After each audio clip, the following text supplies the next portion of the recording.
everyone. Welcome back to the Networking with Michelle show. Today's special guest is dear friend, Dr. E. I like calling her Doctor. Welcome to the show. How are you today? I'm great. Thanks for having me. How are you? Doing well. So, why don't you tell the people a bit about yourself and your work? Sure. So my name is Awune. Friends like to call me Dr. E. I don't have my PhD yet, but I will within the next few months, thankfully. What I do is I'm a licensed mental health therapist and a health disparities researcher. I love working with minority populations. I've studied psychological experiences within African American or African descent communities, including Hispanic or Latinx communities. I love health disparities research because it really helps us understand the experiences of people beyond themselves that still have influence. And I also love giving back to the community and, extending my reach beyond one person. An example of that would be working with Child Protective Services, helping families, supporting families, and that everyone can benefit, not just the parent, but the child as well. So, today we're going to talk about the stages of grief set through the lens of COVID-19 and Yeah. racial trauma. Why is this an important topic right now? Why is it a Important topic. Because this is something that's been happening for decades, centuries even, the pain of systemic oppression. This has been going on beyond our regulation and as well as our ancestors. And the time is now. That's what it looks like. Part of me is, I'm not even sure, part of me is excited because it seems like something is actually going to happen. But the other part of me is still a little hesitant because I've had my hopes up before. But there's no time like the present, and the global pandemic has really forced everyone to be still or stiller than they have been before. And when we are still, generally speaking, we're more aware of what's going on around us. And so maybe that's why this is something so pressing now, because we don't have as many distractions as we typically would have. There's no parties going on. There's no outings, there's no sports, right? And then the summer, so, the TV setup has kind of slowed down as well. And so a lot of us are watching the news. We want to know what's going on, and the time is now. That is true. Let's go back a little bit, I guess, to March. And I think that's when we all became aware of the importance, or I don't know if importance is the right word, but that's when we became aware of COVID-19. Like, this is Mm-hmm. real on a national level. What were some of the things that you were seeing in your line of work during that time? It was still business as usual, to be honest. I first heard of COVID-19, well, when it was originally coronavirus, was probably January. I Okay. started seeing articles and little references about it. And I think in February, I heard of some cases popping up in the United States, but I do recall initially it was labeled as the flu, another strand of the flu family, basically. And so, with that understanding of what the flu is, I didn't take it very seriously. It didn't seem bothersome to me, as though what it appeared to be now. But that's what was happening before. So, there weren't a lot of precautions being taken at the time in my agency. I think everyone was still business as usual, but there were still some whispers like, oh, the coronavirus is here in the country, but it wasn't in Texas, right? But when it actually came to Texas, I think that's when the alarm started. And it was probably around the time, about 2 to 3 weeks before the lockdown in Houston started, actually. Okay. Yeah, I remember getting an email from my job. I want to say Sunday, March 15th. And it was like, oh, we're pretty sure we're going to shut down, or the state is going to shut down. And we went to work. Well, they were like, you can work from home for the next 2 weeks if you want to. And I Mm-hmm. went to work because I'm like, what is COVID-19? No, but I wasn't prepared to work from home, and Mm-hmm. so I just had to go to work for a couple of days and get prepared. And I think it was around the 18th or the 20th, I was like, okay, this is real. Mm-hmm. And I think that's when it hit me. And it kind of, I feel like I declined for a bit. And although I was on a decline emotionally. It's like my job became more stressful working from home, Hmm. Hmm. and although it hadn't affected my family at the time, it was just a I was in a very weird space. I don't know. It's been an isolating situation to say the least. I can definitely relate to that too. I think I started getting concerned when major events were canceled. So, I had plans to go to South by Southwest. That was canceled. That kind of shocked me. And when the Houston Rodeo was canceled, that was a big eye opener for me that it was very serious. Um, my job didn't announce they were closing at the time, but I knew it was coming. And so I started making preparations for that, just making sure I had the files that I needed, the information I did. Because I knew any day now it would come. And it got to a point where the job was like, it's time for us to start working from home. We're going to go ahead and shut down for the safety of everyone. And that was an adjustment for me too. I didn't think it would be, Mhm. because I've always wanted to work from home. But I definitely underestimated what that shift would be, as well as I can't go anywhere else. That was the thing too, right? So maybe working from home and you have the general freedom, to see friends, go to the store, etc., is one experience versus it's recommended that you stay at home for as long as possible, right? So it was a struggle for me too. I had to adjust to the schedule. I had to find a rhythm for myself that helped me be productive, but then also kind of helped me deal with what I was dealing with emotionally. And I wasn't aware of it at the moment, but then it kind of just hit me. I'm like, you've never been in this situation before. And that's probably why you're all over the place. And it may be best to kind of slow down for a second, regroup, and then continue forward. I know there's been a lot of talk about the economic and health disparities, especially affecting Black and Brown people with the virus. What can you say about that? Or are there any other differences that you have seen that has impacted our community as well?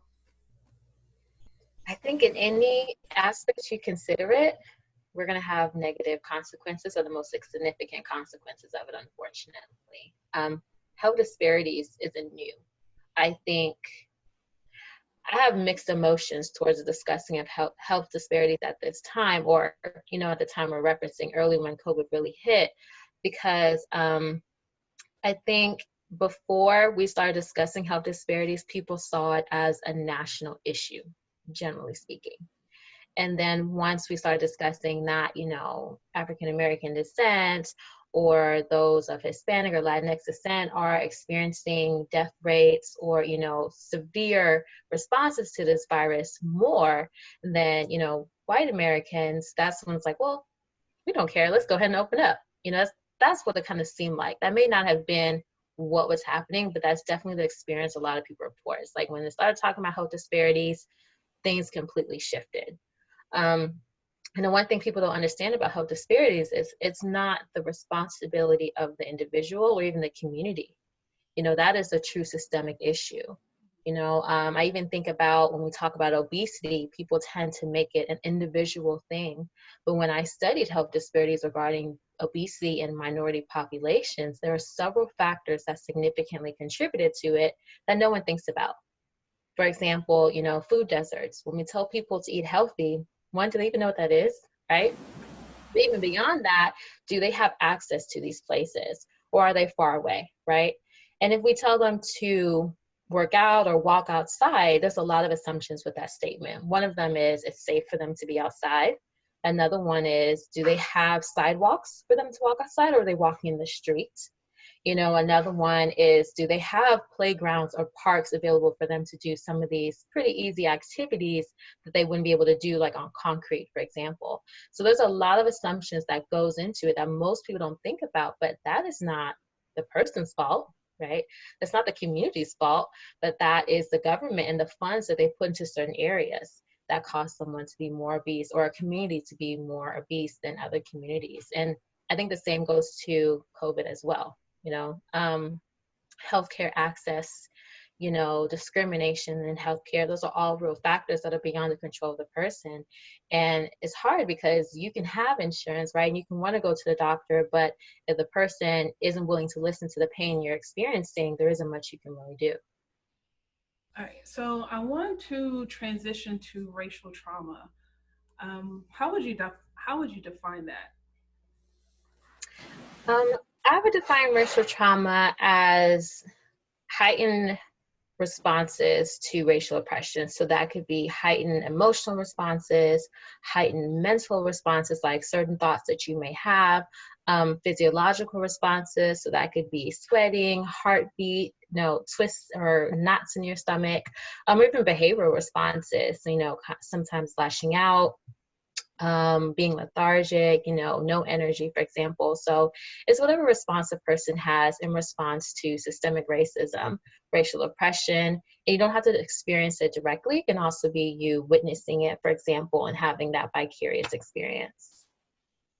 Do you think that only applies to African Americans and Latinos?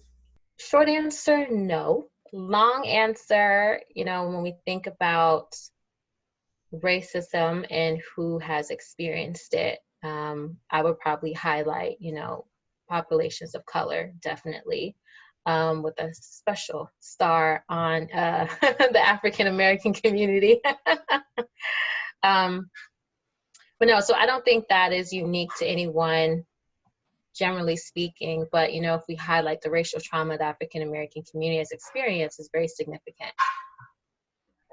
So, do you think this is something that we should explain to white people since they're in the mood to learn? So the thing about that is, I don't think it needs to be explained. I think it's a simple concept. It's a thought I've had personally, seeing the explanations and analogies people are sharing, and I think they're great. Like, they're really head on, they really capture what is trying to be communicated. But I always come back to, I don't think it's a matter of not understanding versus if white people are able to value and respect the humanity of Black people. That's what it really is. Okay. I think they understand trauma. I think they understand racism. I think we understand what that means. Now, some nuances such as microaggressions might be a little bit harder for them to understand, because racial microaggressions are typically light, death by 1,000 paper cuts. And it's like little comments that are made that kind of, chew away or chip away at a person. So racial microaggressions, I think, would be something to be explained. But the concept of racism, I don't think it's a hard concept to grasp. And so I think the real question is, how do we get white people to respect and value our humanity? I think that's what the real question is. I always hear some people say, like the protesters, that's been happening right now, like, see us, see us. And I think white people do see us, but I think when they see us, they see what they understand Black people to be. So that could be entertainers, athletes, poor people, criminals, undereducated, the list goes on. But I think they have categorized us in a certain way. So they do see us, right? But I think what we really want to do is, how can you respect us? So seeing us beyond whatever we can contribute to your life. So beyond entertaining you, for example, right? Or beyond what you kind of limit us to, but how can you respect us and our humanity and recognize that we have the same needs that you have? I think that is the disconnect more than helping them understand racism. I think most people are aware of what it is. There's a lot to unpack there. So, one thing that comes to mind is recently this video of this comedian has been circulating. And one thing he mentioned was, Black people, we were just fighting for civil rights. And I thought that was interesting because, I look at um, the women's movement, I look at the LGBTQ community, and it's equal rights. And I wonder if that one word changes everything versus civil rights based off of what you just said. I think that's a really good question to pose. um, I think we can get into semantics. Hmm. But I think the real problem is it's associated with Black people. That's what it is. I think civil liberties, equal liberties are able to be seen in most groups that aren't associated with minorities, right? So we have, I saw this meme and it was talking about different experiences of when certain groups have been highlighted based on tragedies they've experienced. And so they reference the bombing of the Boston Marathon, for example, and people are saying Boston strong, right? Or even when we had Hurricane Harvey, right? And then we had all of the slogans for Houston, Houston strong, Houston together, all those things, right? And that was acceptable. And I think people can grasp that, like, okay, this community has experienced something very traumatic, right? And they're banding together and they're trying to build themselves up, not only physically, but emotionally and mentally as well. And I think that can be understood. But I think when it comes to the African American community, that is what stops because it's associated with Black people. And so that's when, anti-Black or, racism or even prejudice comes into play because of that. So I don't think equal rights, I don't think civil rights really matter. I think it's because it's associated with Black people.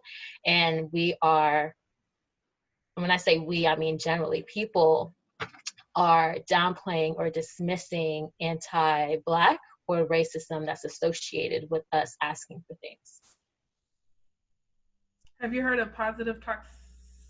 What is it? Positive toxic something. This the positive toxicity. Have you heard of that before? Positive, Toxic positivity. no, I'm not familiar with that. What is that?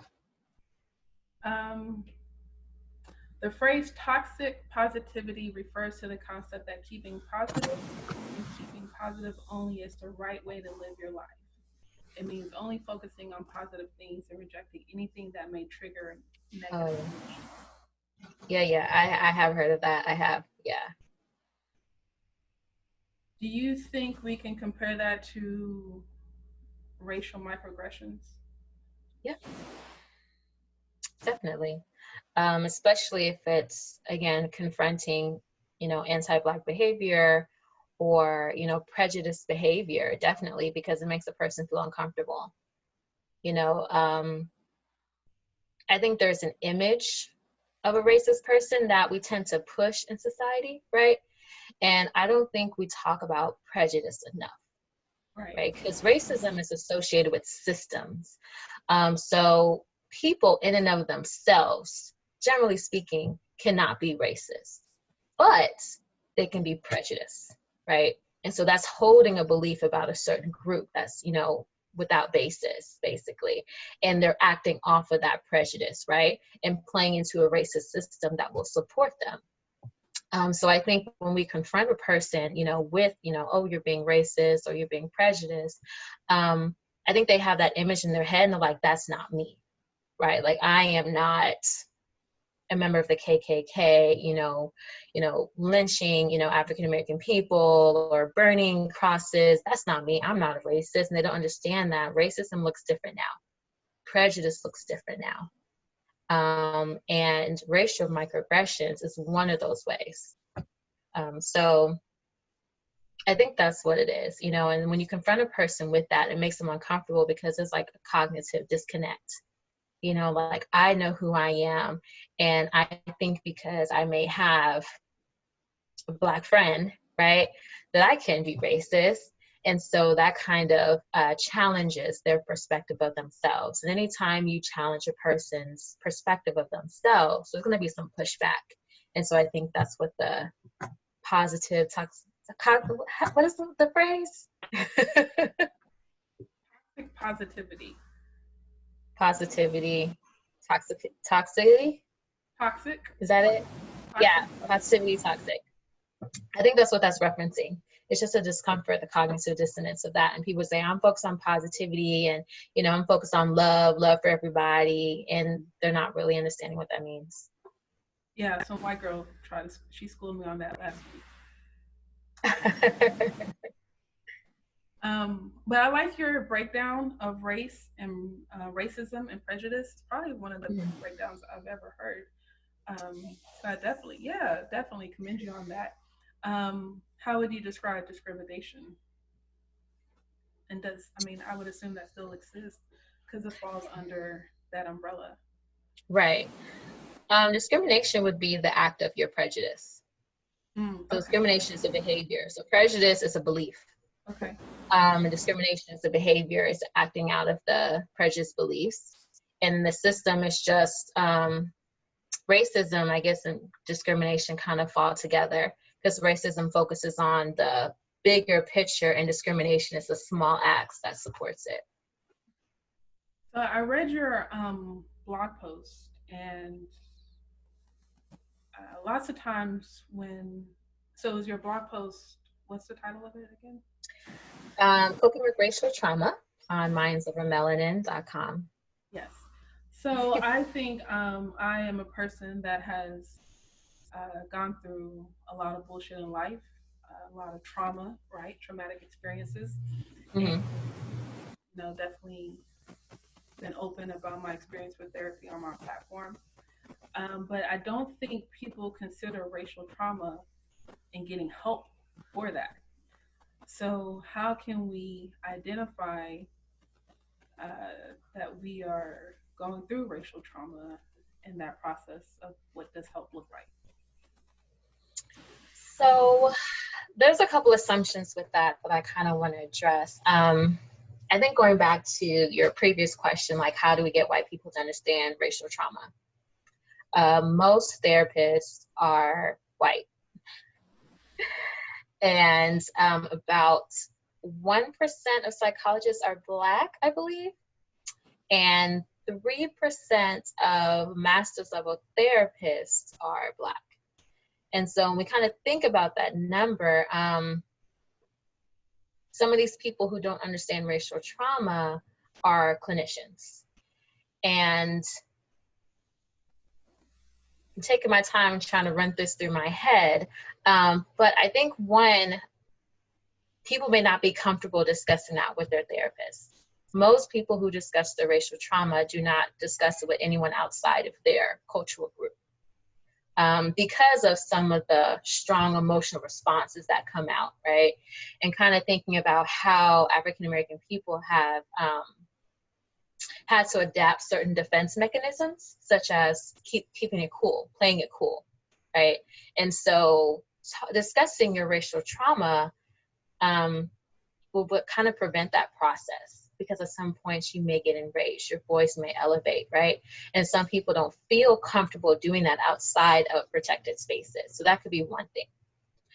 The second thing is some people don't have a name to their racial trauma. Right. So they may say, I'm tired of this, this is bothering me, right? So they're just discussing the responses to it, but they don't have a name of it. And that's one of the suggestions for coping with racial trauma, putting a name to it, right? And so I've seen a lot of clinicians, being really open and, stressing that message, like put a name to it. This is your racial trauma.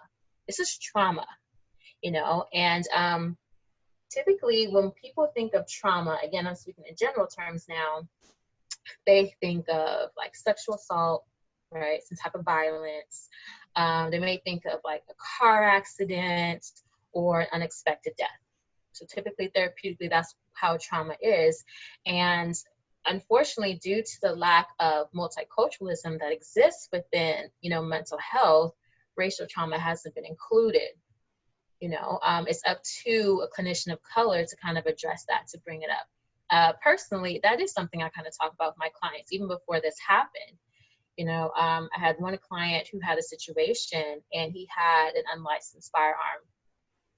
And I took the time to talk to him about that. I was like, you're an African American man with an unlicensed firearm. Like, are you aware of what could potentially happen? And he said he really appreciated it. He's like, no one has ever really talked about that with me, And so I think they may not understand that because that's not something we're taught to be transparent.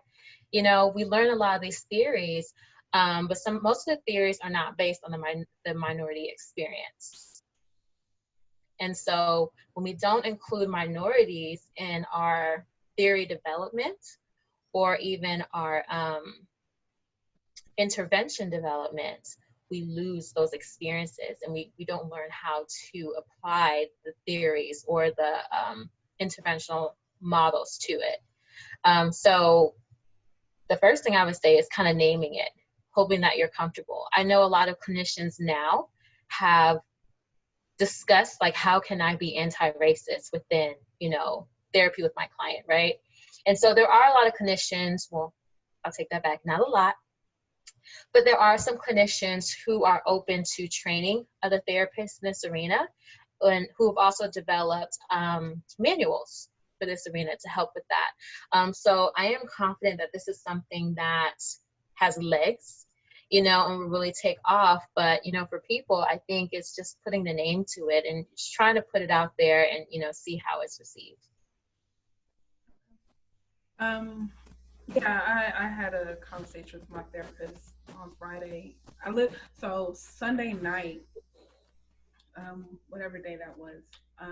But I was like, I need to take off of work. So when I went to work on Monday, I already knew I was going to take off on Friday. And then by the time Friday came, end of Thursday, I was glad I took off of work.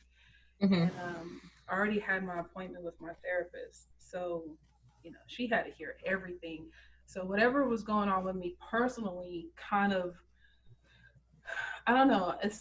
We discussed it, but last week was just a very emotional week for me, and dealing with stuff at work, and then the community stuff, and it was interesting. And I can say, if I didn't read your blog post, I wouldn't be able to put the words racial trauma behind the situation.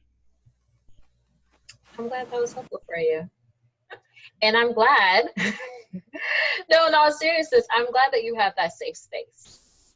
In another webinar I did where we discussed, like, coping with trauma, racial trauma, and productivity, one thing that was highlighted was expressing that experience to your employers or to your coworkers, right? And some people felt very comfortable doing so, but I was on the other end of the spectrum. I was like, I don't feel comfortable with that type of vulnerability.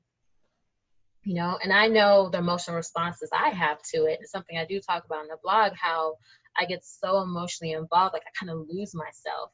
And I don't feel comfortable doing that outside of safe spaces. Yeah. So I commend you for being able to do that. It sounds like your therapist was really supportive. So I'm very happy to hear that as well. And I hope other people feel comfortable doing that too. But I think the first hurdle for, African Americans who are interested in therapy is to, one, go and to find therapists, that are trained in this arena. And so I know melaninandmentalhealth.com, they have a really thorough therapist directory. Therapy for Black Girls also has another really good therapy directory. And, I would recommend people starting there. Yeah. I recommend you starting with minority therapists, primarily because they've experienced it personally. Mm. And so even if the training is, it's not new, but it's not as well disseminated. So not everybody has access to it, right? But they at least have the personal experiences to extend that empathy, to give you that safe space to really let it hang out. And, you're probably more free from judgment than you would have for someone who's not familiar with it at all. One thing in the webinar we kind of talked about is, let's say if someone had a car accident and that information is shared with your employer or your coworkers, right? There's some empathy there, like, oh man, you had a car accident, if you need some time off, no problem. And, they'll kind of give you some space to heal, right? And they recognize the trauma associated with that. But I don't think they can see that with racism, right? Yeah. Like, oh, what are you talking about? They were mean, right? It might be belittled. And so it might be harder for people to express that because, again, it's not something globally understood. So that's why I kind of recommend going to a therapist of color, because there is some understanding there. And at least in that space, you can express yourself and let it out, because that's another way to cope with it. Let it out. Holding all of that emotion and all of that pain, it will kill you ultimately, Yeah. and you want to get to a point where you can release that and redirect it as well, to redirect into something you have more control over. It's a lot. I think there was some tension in my office last week, and people didn't Mm, know how to address me. Like all of a sudden, they didn't know how to address me, and there's a couple of factors in that. So it was interesting. And I do want to encourage everyone to seek professional help. And when I was offered my current role, I told my boss on the phone call, like, we negotiated salary, and I was like, well, I need um, time every month to see my therapist. Like, so a nice. long lunch or whatever, but I need that accommodation. And he was like, I don't have a problem with that. And I think by me saying it up front, when I schedule that time or take that day off, it's never an issue. Hmm. So I just say that to encourage everyone that's listening. That was a great tip. Yeah. That was a great tip. But it took me a long time to come into this. Like now, I don't care. You just, I want to just tell you what I need, and I had a lot of other things going on for me at that time. So I think there was just it's a different confidence level. But I do want to encourage people that whenever you decide to get help, have that conversation with your boss or a new job you're going after. Don't feel like you have to stop your sessions because you're going to get a new job and going to go through this transition. That's probably when you still need help the Oh most. yeah. And of course, all of these external factors that are going on as well. Oh yeah. I really like that. That's something I'm gonna try to do myself. 'Cause I think I would just, use my sick time and go to my appointments. I wouldn't think about, having that built in. I like that a lot. Yeah, I mean, we don't always have to negotiate salary. So there's plenty of things to Sure. negotiate. That is true. I learned that last year. Because sometimes the salary is negotiable, right? And the other person, like, negotiate the benefits. And Yeah, so that's why I have to talk to people yeah. to learn new skills. And one of those ways you can do that is going to therapy. And my therapist is not black. Hmm. She's Latina, white passing. But I've been seeing her off and on for several years, for probably about 10 years. So that rapport is there. But there definitely has been times when I'm like, do I need to get a black therapist? Um, I honest. mean, overall, I wouldn't say, unless you had those concerns, if those were the issues you want to discuss, I would encourage that, because again, racial trauma is then the trainings to how to cope with that are just now being shared in, broad stream. So if the therapist did not have a personal commitment to that, they don't have that training. That's the thing, That's a you good know. point. I think, And so, go ahead. Go ahead. no, go ahead. I think right now, like even with these companies, these brands and these messages, I think we're really starting to see people and their core values.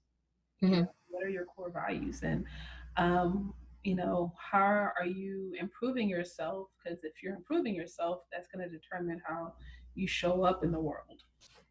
Absolutely. And even just understanding where your limitations lay. Mm. You know, as a clinician, one of the things I noticed as soon as I entered the field as a psychology undergrad was, one, the lack of information on minorities, Mm-hmm. and two, the gross overgeneralization of them, right? And it has been my passion to really address that. And, some of the things I've done is address, how we're treating, specifically our African American patients. I've had to discuss with colleagues about assumptions they were making. Yeah. And this is with understanding that, African Americans are significantly overdiagnosed or misdiagnosed with serious mental illness. And so, kind of understanding that the way we process trauma or the way we express our psychological experiences is not going to align with the way that, our white American patients do.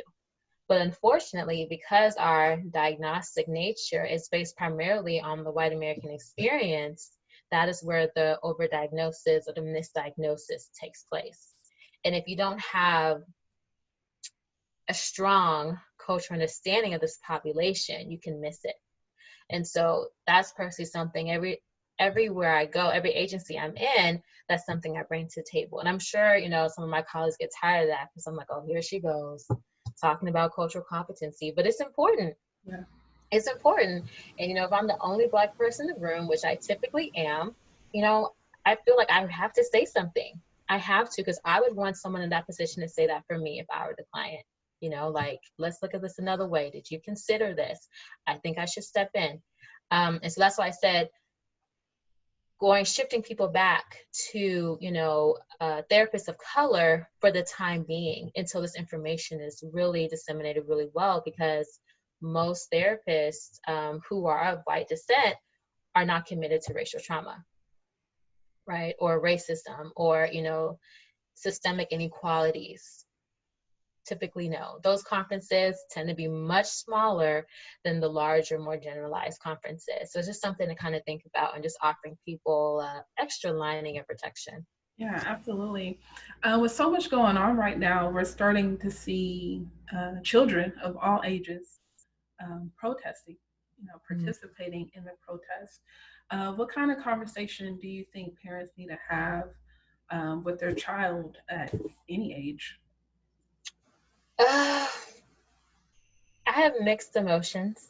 Okay. Because one part is like, you want to preserve the innocence of that child for as long as possible. And I definitely understand parents, regardless of their background, wanting to do that.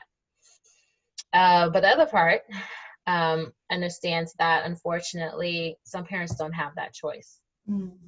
and you have to kind of start talking about race once the child begins to socialize, Hmm. right? So At what age is that? I know, I was trying to think, I'm like, when did I have that talk? I don't think I had to have that talk, because I noticed I was different. I grew up in a predominantly white neighborhood. And so I know my mom, she said I would come home and I would say certain things. And so she could tell that I realized that I didn't look like my peers. And I Mm. had a small issue with that. So I think 5, 6 is a good time to start talking about it. There's so many books out there that can explain race on their level. So that's the thing. Children, generally speaking, do really well in their environments if they understand what's going on. They do really well with changes if they can understand what's going on. And so it doesn't mean we have to go over, the centuries of oppression and, all that pain like that, versus just kind of explaining to them that, in their frame of understanding, this is the way the world works at this time. And this is how we handle it, right? And one of the things, another way to kind of cope with racial trauma in that aspect that you can apply to young children, is to refute the ideas that people or society has made about you. So, for example, a young child, they may say that you're not smart. It doesn't matter what people say. You are intelligent, for example. So really rejecting, those stereotypes or those prejudice beliefs, and, teaching the child to start building themselves up and having a buffer between themselves and others who don't support them. And that's something that children to adults can really work on, because that's another way to kind of help us cope with racial trauma.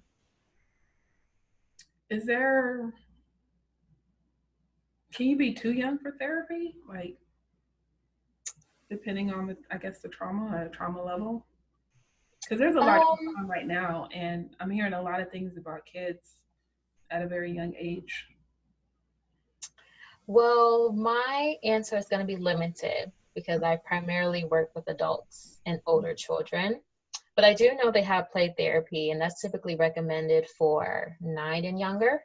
So it is possible. Again, it just has to be adapted to their understanding. So whether that is, role playing with the dolls, tell me a story, or color a picture, what's happening here, or have them read a book with you and ask them, how would this person feel in this situation? So there are techniques that can help the child and support the child. It just has to be on their level. What else do we need to know? Well, let's talk about recovery. Okay. How do we recover from trauma? Okay. How do we work Um, trauma? so the short answer, it is possible. Yes, you can. The long answer is it will take some effort and it's going to be a continuous thing. Typically, when we think of recovery, that's under the assumption that the illness or the threat or whatever it is done, right? So you've been injured in some capacity and now you're in recovery. When we think of like a physical illness, for example. The thing about racism is that this is the ongoing thing, right? It's systemic, it's continuous. And so recovery is going to look a little different. It's not going to be a one-time matter versus a continuous thing. Right. One of the first things I highly encourage everybody to do is to decrease your exposure. It's hard. It's hard, especially right now. It's really hard. But it's important. Was it earlier today? I think earlier today, they were showing the video of George Floyd dying. And I asked myself, I think I even said out loud, why is this video still playing? Who hasn't seen this video? At this point, if you want, well, I haven't watched it personally because I don't watch them. But when they play, I turn the channel, right? But I'm like, at this point, why is the news still running this video? Right. If you want to see it, I'm sure you can Google it and you can find it. Why are they actively running this video? And part of me thinks it is one way to continue to traumatize our population, honestly. To increase feelings of hopelessness or helplessness. Yeah. Like, this is our fate, this is what happens, and even just normalizing Black death, right? Because I can't recall, and I want to know your experience. Have you ever seen a white person be killed by the police on film, on TV? I did this week. Oh, You not on TV, not on TV, but on social media. Okay. Any other time? No, and even then, that was like partial of the video, but I get what you're saying, and the only reason I saw the video is because white folk were making the comment like he died by the police and it's on camera. Where's the outrage? And then I had to go in. Oh.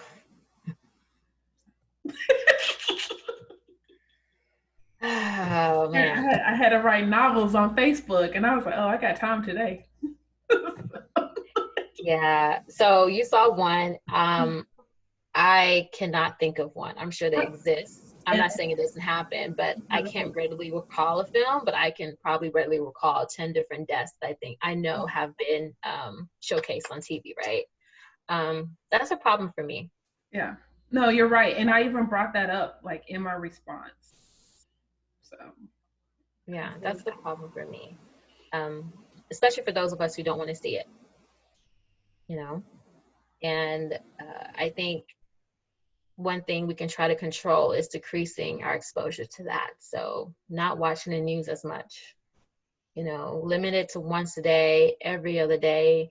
You don't have to watch it every single day, especially at a time like this. Try to unplug and reset, because racism has been here for a long time and it's not going away tomorrow or next week or next year. This is going to be an ongoing battle, unfortunately. And so with that, again, take time out, rest, reset, then come back, if you want to join the fight. But I think that's the first thing, just decrease your exposure and then reset, Huh? I said the fight. The fight. I mean, it is a fight. I don't think this is something that will go away by request because if that was the case, it should have been gone, right? No, you're right. It's a lot. It's a lot, and I feel for my people. Mm-hmm. So, And you got to redirect the rage. You got to redirect it. So let it out in therapy. Let it out on paper, write it out, let it out, and put it somewhere else.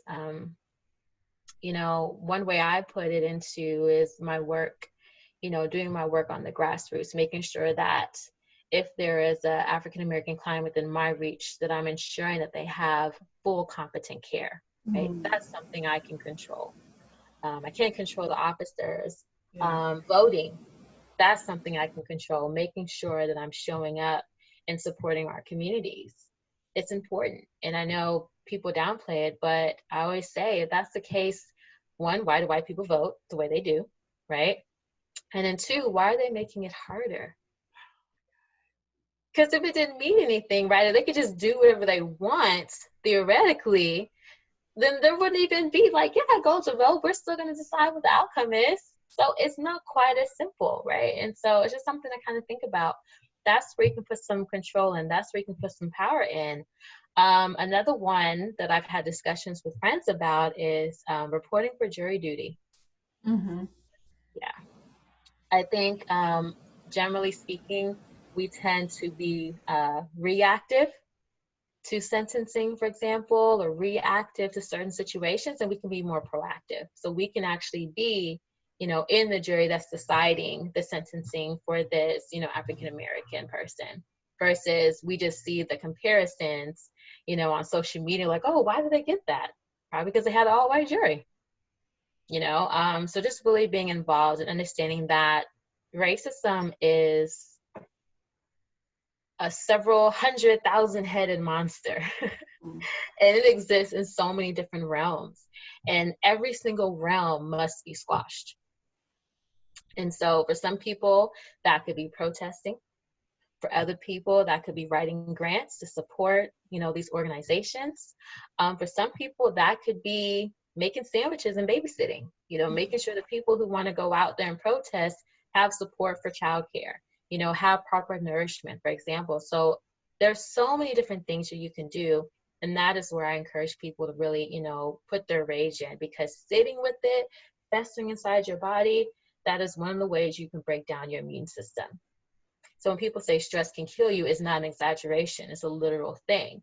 And one thing African Americans tend to experience a lot of is chronic stress. Yeah. We're stressed out every day, all the time. And one of the things it does is it makes us more susceptible to illness. It makes it harder for our bodies to fight off those illnesses. It also makes us more susceptible to drug usage, Mm. because our body naturally has a way to cope or soothe ourselves. But if you're stressed out all the time, that natural ability dwindles down and we need something else. That's when drugs come in, right? So that's what I'm saying. Managing your stress, redirecting your rage, like those are real things you can do to prepare yourself for this long fight. We all want to be involved. We all want to make a difference in our way. And so those are some of the things that we can do, and putting a name to it. Give it a name. It's not just feelings coming out of nowhere. It's not just thoughts coming out of anywhere. You have been traumatized. And this is you responding to trauma. And just like we understand PTSD, right, and how that works, racism can also result in that as well. I feel like we just need white people to acknowledge that. Like, and I guess that goes back to the initial part of the conversation. But when you said that, I started thinking about, did you see the clip? I think it went viral yesterday or 2 days ago, but it was a middle-aged white woman in the convenience store Mm, harassing a Hispanic couple. She got slapped. mm-hmm. And then, so what happened after that? Her husband owns a law firm in Arizona.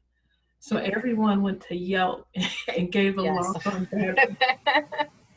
So then Yes. the husband, so then the husband came out and was like, she has a mental illness, or mental health issues, or whatever he said, or whatever. And it's just like, why do white people get to use that as a pass? And I feel like we don't have the same right. And is it because we lack the language, or they just don't want to acknowledge the fact we may have mental health issues as well? I mean, I think there's a lot of things that go into that, but that's what popped in my mind. A few thoughts. One, I've heard people say that racism or prejudice, prejudice or discrimination is a mental illness. I hesitate to say that because in this age of technology, it's a choice. Mm-hmm. I firmly believe that. And I think that dismisses, um, it dismisses the lack of control a person can have who has an actual mental illness, right? Like the genetic components of it, or, the environmental stressors associated with it. Those are things people don't have control over, excuse me. And so when you're like, well, racism is a mental illness, I'm like, but what about the person who has depression, right? Do they Yeah. just decide they wanted to be depressed? Yeah. That's not fair to that person. What about the person who has an eating disorder or who has schizophrenia? Like, I think about my clients who are truly suffering and they want to be normal, right? Like, what's wrong with me? Why can't I be like other people? Why can't I experience happiness like other people? Because I want to be happy, right? So it's a desire that they have, that they work towards, that they haven't been able to obtain. But I don't think that's how racism works. Excuse me. I don't think that's how prejudice works. Especially now, again, there's so much information. We talk about how it comes, right? What it is. We have all the history, what it's associated with, and people refuse to do anything about it. I think about Colin Kaepernick's kneeling. Mm-hmm. I think about, the reframing of Black Lives Matter to All Lives Matter, and all the explaining for all the years. This has been happening for years. Yeah. All the explain, like, this is not an extensive concept. This is not complicated. I have seen the house burning analogy. I have seen the cancer walk analogy. I have seen the biblical analogies, and they're all great. But it's like you're choosing to go against reason. Mm-hmm. You're choosing to go against, facts, right? And so that's just my hesitation, my personal hesitation with that. Yeah. And then, second part of your question. Again, I think, them being able to say, oh, these are my problems, because they recognize their humanity. It goes back to what we discussed from the conversation. Where is our humanity, Yeah. right? And they can apply humanity to so many different situations or to animals, right? But to us, we're not allowed to feel. And when I saw that video, my heart was beating, because those are my heightened reactions to racial trauma, right? So my heart was beating. I was stressed out. I hate watching those videos because that's what it does to me. And so again, that lady was in that young lady's face and that young man's face, poking, prodding, saying all these inappropriate things to them, right? But they're not allowed to respond. And then when they finally had enough, or literally defending themselves physically, then there's a shock. How dare you? Oh, you hit me, right? That's what you did. I watched the video like 5 times because I enjoyed that slap. But in that moment, I was like, you were poking her, right? What happens when you poke the bear? Good point.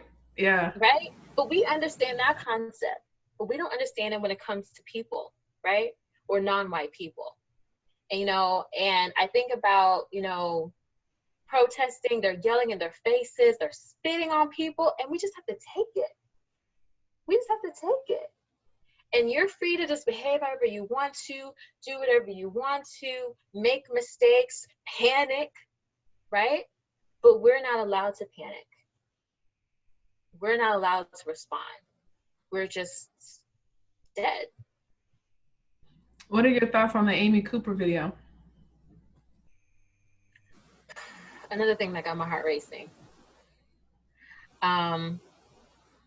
Because again, I think that's a perfect display of why people don't have to follow the rules.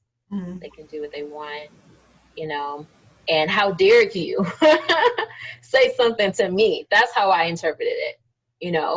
He literally was just like, hey, the sign says this, and there's a reason why that rule is there, right? Mm-hmm. And the way she flipped out was unnecessary. You're embarrassed, whatever. I'm sorry, put the leash on. But she didn't want to do that. And going to the length that she did, that is why racism cannot be a mental illness. Mm. Because she knew what she was doing. Okay. I'm telling him, an African American man, she knew that was a threat. She That was weaponized a it. real threat. Yeah, that was a real threat. And so I think that is one example of why this is not something that overtakes people. You know what's going on, and it was that. And I'm thankful the outcome came out the way it did for him, Yeah. and other people haven't been as fortunate, and can't watch those videos because my emotional response, you can see that, you can hear the way I'm talking. Like, it's just, there's no humanity. They don't see us as people. Yeah. Or, excuse me, not see us, because they see us, they don't respect us. There's no human integrity there for us. All right. So I know we've talked about a lot. Does society have a right to select who and what we advocate or protest for? Mm, that's a tricky question for me to answer. Because when you say, do they have a right, like, are you referencing an opinion or an actual action that they can perform? I guess it's hard for me to answer. But I think overall, most laws have some type of religious or spiritual foundation or association with morality. And morality, definitely highlights care for all. And I think we have to move away from equality, because equality is not sufficient, versus, meeting individual needs, because equal means everyone gets the same thing, right? Mm-hmm. But we understand that may not meet the full needs of one over the other, versus everyone gets what they need, which is fair. And so, to answer your question, does society have a right? I think the squeaky wheel gets the oil. And I think communities to, advocate for what their needs are. And I think based on what the foundation of our government systems are based on, like justice for all, then they should really focus on that for all, not for all who we acknowledge. Mm. Okay. Um, for all. So, do you think Black people need reparations? Yeah, definitely. But I definitely think reparations should be more of a package. It shouldn't just be financial, because working in the communities that I work in, I can say confidently that money will not resolve all the problems that they have. And there's a lot of generational behavioral patterns that people continue to follow, although they know what the outcome is going to be. And it's typically detrimental, right? And so I think in addition to, finances and policy development, there actually needs to be care for this population. They need to have specialized therapeutic approaches for this very specific need. Yes, because we can't, if we were to give everyone money right now, right? Let's say that reparations, here you go. Land, here you go. What would happen with that money and land? Me personally, I would build a house and. Okay, let's not speak personally. Let's speak I'm a, generally. I'm a capitalist, so you really are. You need perspective here. That money would go back where it came from. You think so? Yeah, eventually. Not immediately, eventually. Some people would do, as you said, build on it, use it, right? But others, again, they would follow the behavior patterns that they know. You I know, think reparations should be more holistic. That's what I'm saying. Yes, money, but resources, right? They need full, competent health care, including mental health care. you should run for president. To one day. No, I like that. I like that. I respect that because I have not thought about that. And for me, my mission in life, my foundation and mission in life is the economic development of African Americans. Mhm. So, especially at this age where that's a core value of mine, and anything that I do moving forward has to be aligned in that. Like, I was invited to something earlier today involving the city, and they're like, you want to jump on this call? And I'm like, wait a minute, what area are y'all focusing on? Because Mhm. if it's not for the economic development of Black people, I'm not interested, you know. I commend you. Uh, so um, I agree with what you're saying. I haven't thought about it before, but I do agree with what you're saying.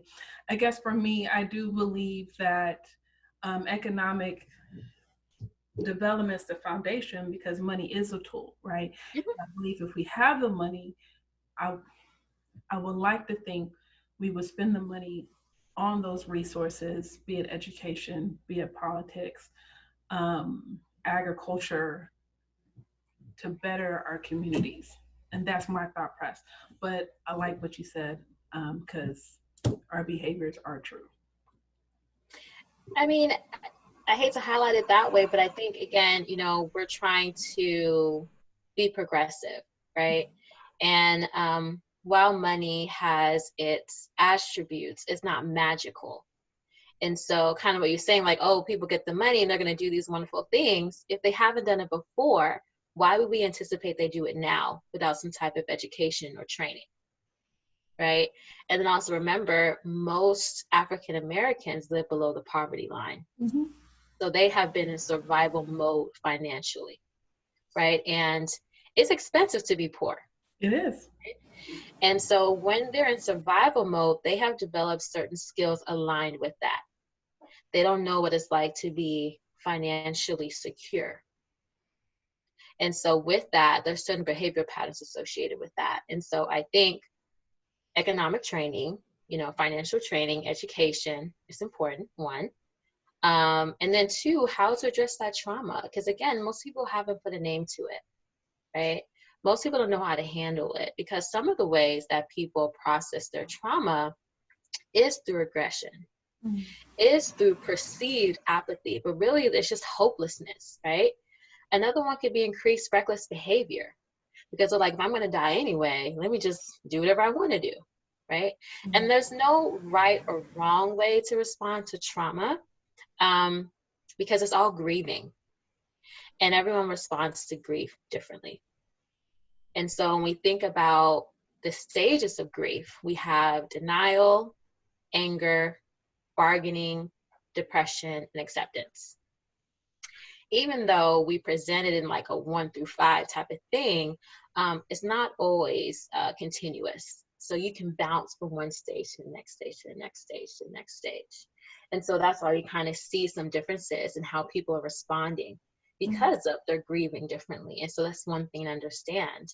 And when we kind of go back to the reparations talk, based on how they have learned, right? It may not be the most effective way, but that's what they know. And so in order to kind of support ourselves, not to backslide, so to speak, it Mm-hmm. needs to be more holistic and to address all the areas in which we have received pain. We haven't been traumatized only financially. That's true. So we have to kind of hit, again, racism went far. And so the reparations should reflect, the reach of racism. Okay. I feel like I've been corrected. Okay. Okay. Not corrected, not corrected. We're just adding to the picture, putting more color in it. Yeah. I love it. I love it. Okay. Um, and you're right because there's so many systems. This lady did a video the other day. She said white people are delusional within the system of racism because they don't see it. And me, I think everyone's delusional, but We all have our delusions. Yeah, but when um, you think about delusion, it's a strongly held belief, that's not supported by facts, Right. right? And even when you're presented with information, you still decline. So yeah, I would agree with that. Yeah. I learned that from you. So I keep, yeah. Uh, I guess my thing is, can we really have social cohesion amongst all of the races and ethnic groups and cultures and everything in the United States of America? Short answer, yes. You're so hopeful. You're Yes, we can, right? We definitely can. But I think the long answer reflects the work that needs to be done for that to happen. okay. And so there's a lot of different, suggestions and theories and approaches, and I think they're all relevant because again, this has spread, right? And so I don't think there's a one size fits all approach to this. So I do think it can happen, but it's going to require a lot of effort, you know. I think one thing it's going to require is grace. Again, understanding that people process trauma differently. Mhm. So how I express my activism is not going to look like yours, Right. right? And my activism could be internal. It could be me saying prayers, Mm. you know, it could be me meditating. So I want people to remember that it may not always be an external experience that is, viewable by other people. It can also be something internal as well, and that's perfectly fine. Another way to extend grace is understanding that this is a grieving process. We're grieving. I saw this meme that said, we're not just crying for George Floyd. These tears started with Emmett Till. Yeah. I think it even started before then, Yeah. right? But this is something that is pervasive. And so remembering some people are in denial. That is a stage of grief. So that's why we have some of our peers who downplay the significance of it, right? Or who play the devil's advocate, for example, right? Or who decline the experiences by other people because they aren't personal experiences of their own. That is one stage of it. And recognizing that and letting that person be where they are. Because one of the things I want to bring to people's attention is the weight that we feel when we recognize our pain and the racial trauma is heavy. Mm. And that concept for some people may be more than what they can bear. Right. And it is a coping skill or even a defense mechanism to deny it.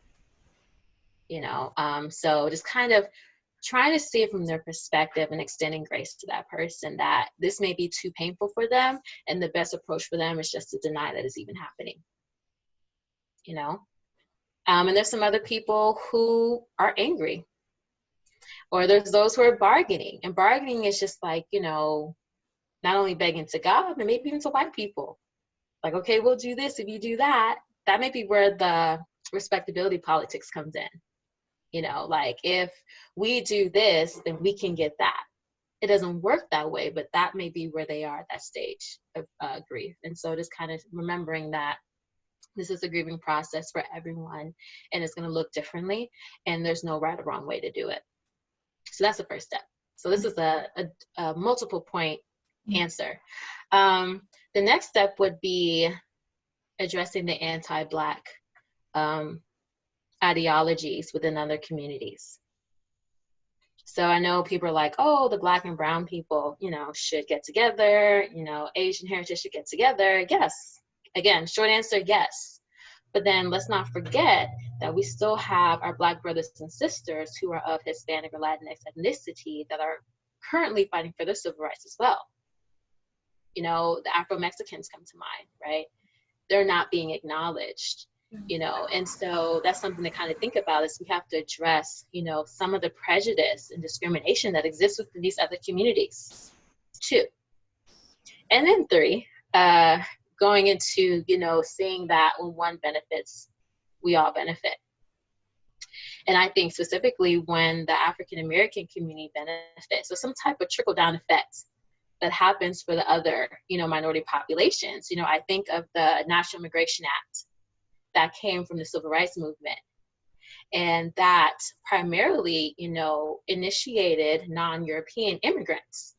So Black immigrants were not the only people to benefit from that, right? Other nations did as well. And I think that kind of goes into, if there is a community effort for, the African American community, your communities will benefit as well. And then, of course, we can all unite together to defeat white supremacy. There's power in numbers. So, pausing right there, and I understand the importance of us uniting, but do you think these minority populations need to be just as vocal when their issues come up? And sometimes I feel a bit biased because I'm a Black woman, so I stay within the Black community. I don't know what's going on with white people, Asian people, Latina people. And I'll be very honest, my core group of friends are Black folk. Mm-hmm. Um, and I know white people, um, but they're pretty much on the outer tier of how I have my friendships. I don't Mm-hmm. have intimate relationships with white people. So I'm like, I don't know what white people do. Like, Right. yes, Yes, I do either. but in these moments, once again, they'll post stuff and say, "Where's the outrage?" And that's a whole nother conversation. But do you think these um, other populations, white, brown, Indian, Latinos, do they need to be just as vocal regarding their issues? Because I feel like we don't see that in America.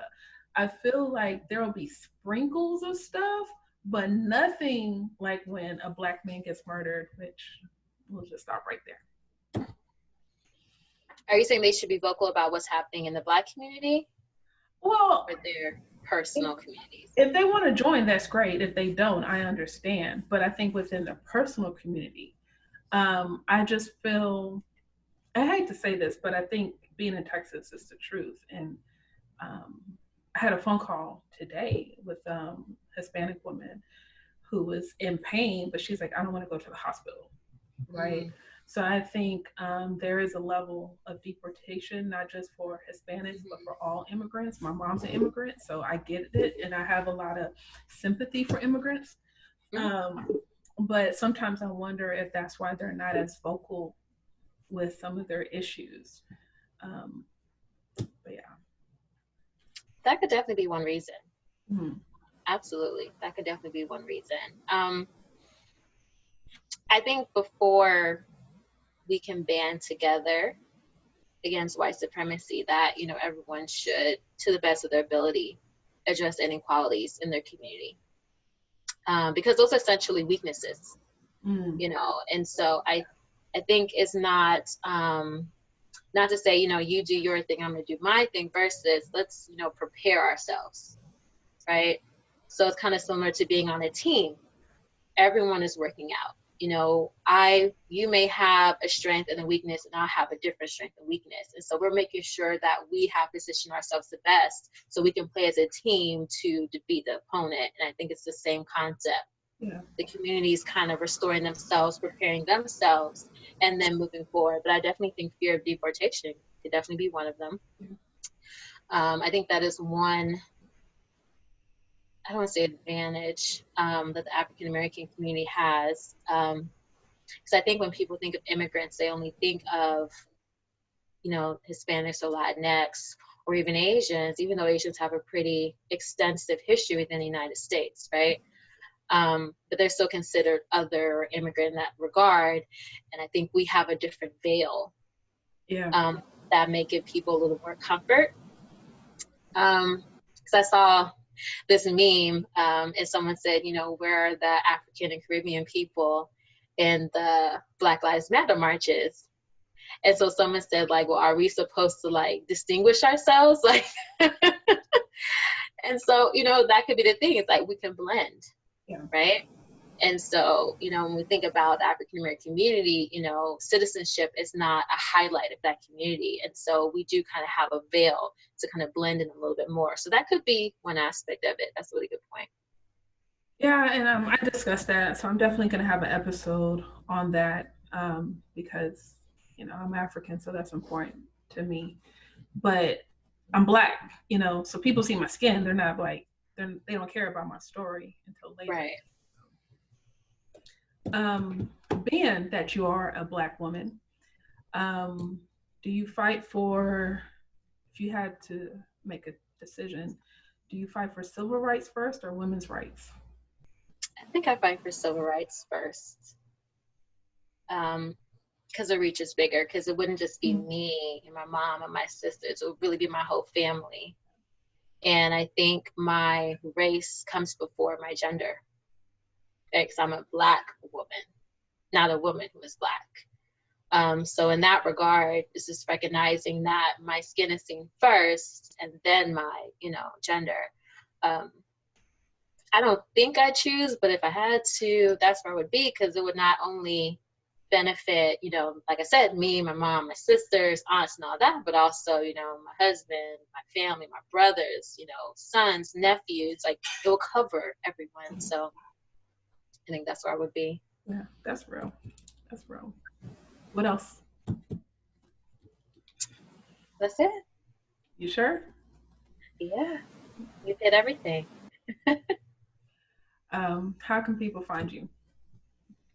The first place I recommend everyone go is mindsovermelanin.com. We have a weekly blog that showcases the experiences of psychological or racial trauma through the experience of minorities. You can also find us on Twitter, Minds Over Mel, or even Instagram, Minds Over Melanin. I look forward to hearing from people. Please DM me, message me. I would love to hear your thoughts. All right, everyone. Beautiful conversation. Yeah. I appreciate you, appreciate your time, appreciate your friendship. So yeah, it's been great. Likewise. Thank you for having me. This was phenomenal. Thank you for all the work that you do. I appreciate you using your platform and your voice. You have been a consistent person. You really have. Thank you. Thank you. Thank you. Yeah.